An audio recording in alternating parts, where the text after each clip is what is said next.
Magnetic effects of current. It is a very important chapter of class 10 science. तो इस chapter का जो आज मैं टॉपिक आपको समझाने जा रही हूँ वो है magnetic field due to a current in a straight conductor.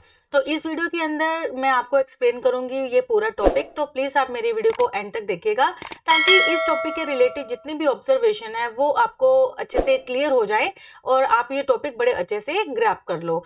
तो welcome to my channel SK studies. My name is Sarabjit Kaur and मैं आपको इस टॉपिक को क्लियर करने जा रही हूँ। तो चलिए वीडियो को स्टार्ट करते हैं। Topic 13.2.1 magnetic field due to a current through a straight conductor. तो अब हमारा टॉपिक है कि एक स्ट्रेट के अंदर जब हम एक स्ट्रेट कंडक्टर के अंदर जब हम करंट पास करते हैं तो उसके अंदर मैग्नेटिक फील्ड किस तरह से प्रोड्यूस होता है। तो इस टॉपिक को करने के लिए सबसे पहले हम एक छोटी सी एक्सपेरिमेंटल सेटअप करते हैं। इस सेटअप के अंदर हमने क्या करना है, एक कॉपर वायर लेनी है। तो हमारे पास यहाँ पर एक कॉपर वायर है, ठीक है। This one is the copper wire. अब इस कॉपर वायर को हमने वर्टिकली दो पॉइंट एक्स एंड वाई के बीच में लगा देना है।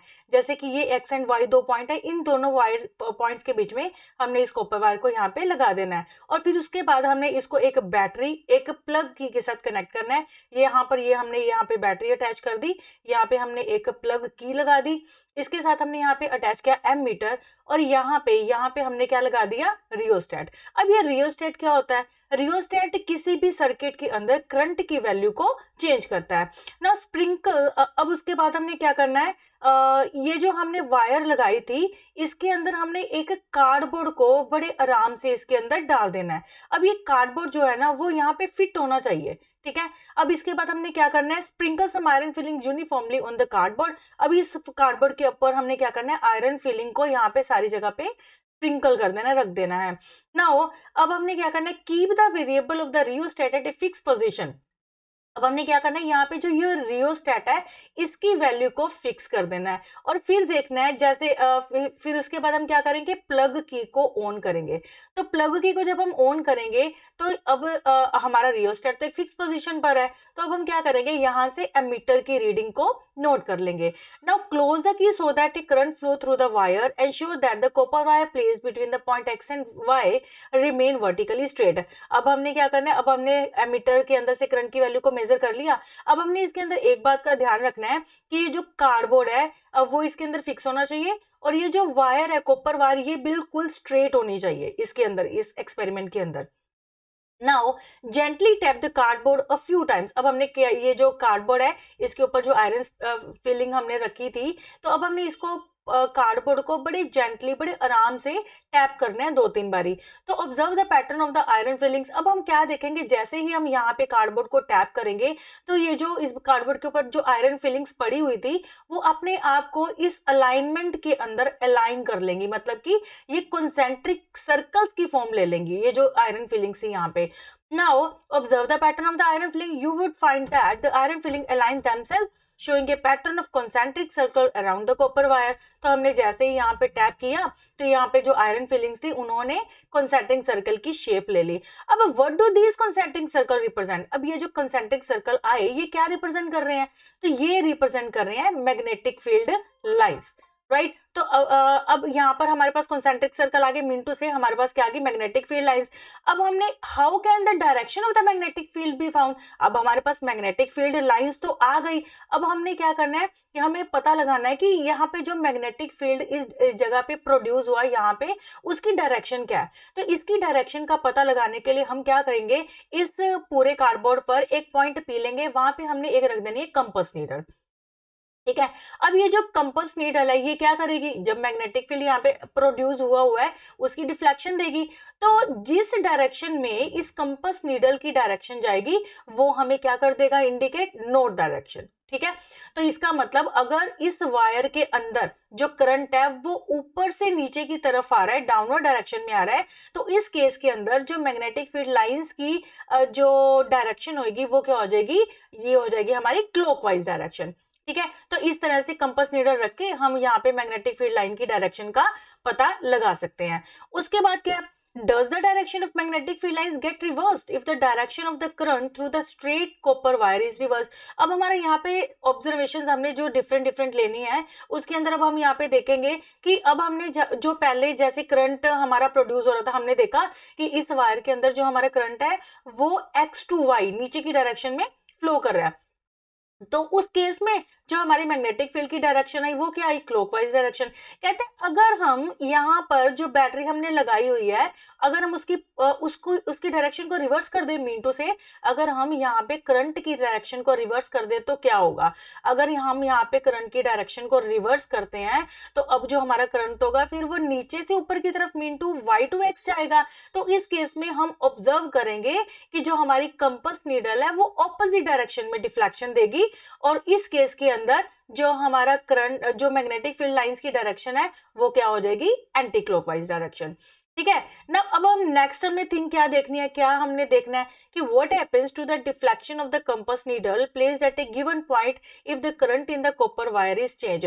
अब हमने ये तो देख लिया कि अगर हम करंट की डायरेक्शन को रिवर्स करते हैं तो मैग्नेटिक फील्ड लाइंस की डायरेक्शन भी चेंज हो जाती है। ठीक है, अब हमने नेक्स्ट क्या करके देखना है, अब हमने देखना है कि हम अब कंपास नीडल को जहां पे पड़ी हुई है उसकी पोजीशन को फिक्स कर देंगे, वहीं पे रखेंगे। अब हमने करंट की वैल्यू को चेंज करना है। ठीक है, अब हमने क्या करना है, करंट की वैल्यू को चेंज करना है। अब हम करंट की वैल्यू को चेंज कैसे करेंगे, अब हमने देखो यहाँ पे क्या लगाया था इसके अंदर, रियोस्टेट। ठीक है, अब रियोस्टेट क्या करता है, अब यहाँ से हम अगर हम रेजिस्टेंस को कर देंगे कम, अगर हम यहाँ पे रियोस्टेट में रेजिस्टेंस की वैल्यू को कम कर देंगे तो इसका मतलब क्या है कि इस सर्किट के अंदर करंट की वैल्यू ज्यादा फ्लो होगी। तो हम इसके अंदर ऑब्जर्व करेंगे जैसे ही हम यहाँ पे रेजिस्टेंस की वैल्यू को कम करते हैं तो यहाँ पर जो करंट की वैल्यू वो इंक्रीज हो जाएगी। तो फिर हमने ये ऑब्जर्व कैसे किया कि मैग्नेटिक फील्ड पे इसका क्या फर्क पड़ा, तो हम देखेंगे कि ये जो कंपास नीडल है ना ये बहुत तेज हमें डिफ्लेक्शन देने लग जाती है। तो जब इसकी डिफ्लेक्शन तेज हो जाएगी तो यहाँ से हमें पता लगता है कि जो मैग्नेटिक, अगर हम किसी सर्किट के अंदर इस स्ट्रेट वायर के अंदर करंट की वैल्यू को इंक्रीज करते हैं तो जो डिफ्लेक्शन है कंपास नीडल की वो भी इंक्रीज हो जाती है। तो इसका मतलब है उसके अंदर मैग्नेटिक फील्ड की वैल्यू भी इंक्रीज हो जाएगी। तो इसी तरह अगर हम यहाँ से रियोस्टेट से रेजिस्टेंस की वैल्यू को ज्यादा कर दे फिर क्या होगा, अगर हम यहाँ पे रेजिस्टेंस की वैल्यू को ज्यादा करते हैं तो इसका मतलब सर्किट के अंदर करंट कम फ्लो होगा। ठीक है, अगर सर्किट के अंदर जब ये हमें अब इसका क्या फर्क पड़ेगा मैग्नेटिक फील्ड के ऊपर, तो हम देखेंगे कि ये जो कंपास नीडल है ना बड़ी स्लो सी डिफ्लेक्शन दे रही है, बड़ी हल्की सी डिफ्लेक्शन दे रही है। तो ये चीज हमें क्या शो करती है कि इस कंडक्टर के अंदर, इस स्ट्रेट वायर के अंदर जो मैग्नेटिक फील्ड की वैल्यू है वो डिक्रीज कर गई। ठीक है, तो अब हमने यहाँ से ये ऑब्जर्व किया कि जो मैग्नेटिक फील्ड है वो किसके ऊपर डिपेंड कर रहा है, जो मैग्नेटिक फील्ड है वो करंट के ऊपर डिपेंड कर रहा है। मीन टू से जो मैग्नेटिक फील्ड की वैल्यू, मैग्नेटिक फील्ड को हम बी से रिप्रेजेंट करते हैं, ये डायरेक्टली प्रोपोर्शनल किसके आ जाएगा, करंट के। ठीक है, वो कैसे पता हमें चला, क्योंकि जब हमने करंट की वैल्यू को डिक्रीज किया था तो मैग्नेटिक फील्ड भी कम हो गया था, मतलब कंपास नीडल की डिफ्लेक्शन कम हो गई थी। और जैसे ही हमने यहाँ से करंट की वैल्यू को इंक्रीज किया तो मैग्नेटिक फील्ड की वैल्यू भी इंक्रीज हो गई। वो हमें कैसे पता चला, क्योंकि जो कंपास नीडल था वो बहुत तेज डिफ्लेक्शन देने लग गई थी। ठीक है, ये तो हमारी हो गई दो ऑब्जर्वेशन। अब नेक्स्ट हमने क्या करना है, कहते हैं what happens to the deflection of the needle if the compass is moved from the copper wire but the current through the wire remain the same. अब हमने कंपास की पोजीशन को फिक्स किया था और हमने करंट की वैल्यू को चेंज किया था, फिर हमने देखा क्या ऑब्जर्वेशन आई।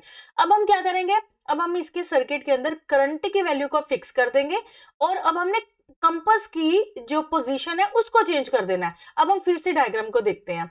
ठीक है, अब देखो, अब हमने क्या किया, इस सर्किट के अंदर करंट की वैल्यू को सेम रखा। अब जो पहले कंपास हमने यहाँ पे रखी थी, सपोज कर लो हम कहीं पर दूर इसको मतलब इस डायरेक्शन में कहीं यहाँ पर रख देते हैं कंपास नीडल को।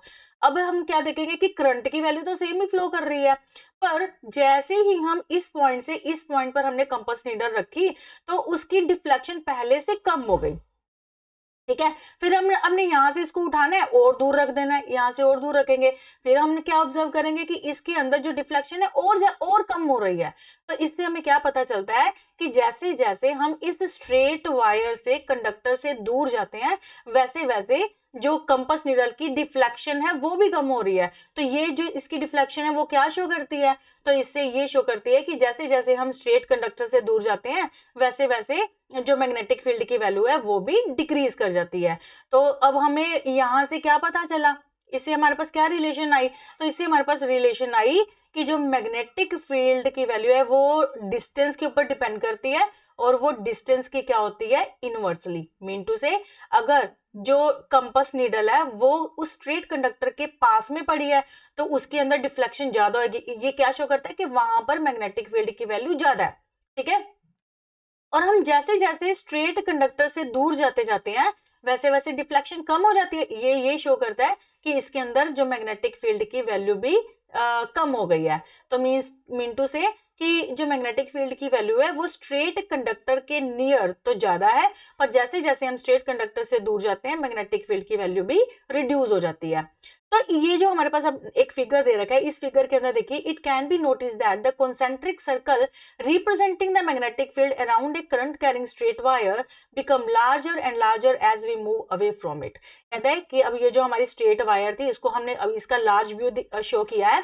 तो ये जो स्ट्रेट वायर है अब इसके जो कंसेंट्रिक सर्कल क्या है, जैसे जैसे इसका इस वायर से डिस्टेंस इंक्रीज करेगा ये जो सर्कल्स है ना वो भी इंक्रीज करते जाएंगे, ठीक है। अब सर्कल का जो साइज है वो इंक्रीज करेगा। ये क्या शो करता है, ये शो करता है कि जैसे जैसे हम इस वायर से दूर जाते हैं तो वैसे वैसे क्या होता है कि मैग्नेटिक फील्ड की वैल्यू भी डिक्रीज कर जाती है। तो ये तो था हमारा टॉपिक कि जब हम एक स्ट्रेट कंडक्टर के अंदर से वायर के अंदर से करंट पास करते हैं तो वहां पर जो मैग्नेटिक फील्ड प्रोड्यूस होता है वो किस तरह से प्रोड्यूस होता है। और हमने डिफरेंट डिफरेंट ऑब्जर्वेशंस भी इसके अंदर ली, मतलब कभी हमने कंपास नीडल की पोजीशन को चेंज किया, कभी हमने करंट की वैल्यू को इंक्रीज डिक्रीज किया, और फिर हमने देखा कि किस तरह से जो मैग्नेटिक फील्ड है वो कम या ज्यादा हो रहा है। तो होप आपको ये टॉपिक अच्छे से क्लियर हो गया होगा। तो अगर आपको क्लियर नहीं है तो आप कमेंट सेक्शन में मुझे कमेंट कर सकते हैं, मैं आपको फिर से इस टॉपिक को क्लैरिफाई कर दूंगी और आपका आंसर जरूर दूंगी। तो अगर आपको मेरी ये वीडियो अच्छी लगी तो प्लीज मेरी वीडियो को, मेरे चैनल को सब्सक्राइब करना ना भूलिएगा। प्लीज मेरी वीडियो को लाइक कमेंट करिएगा एंड वीडियो को शेयर जरूर करना ताकि और भी बच्चे इसको देखकर इसका फायदा ले सके। Thank you so much.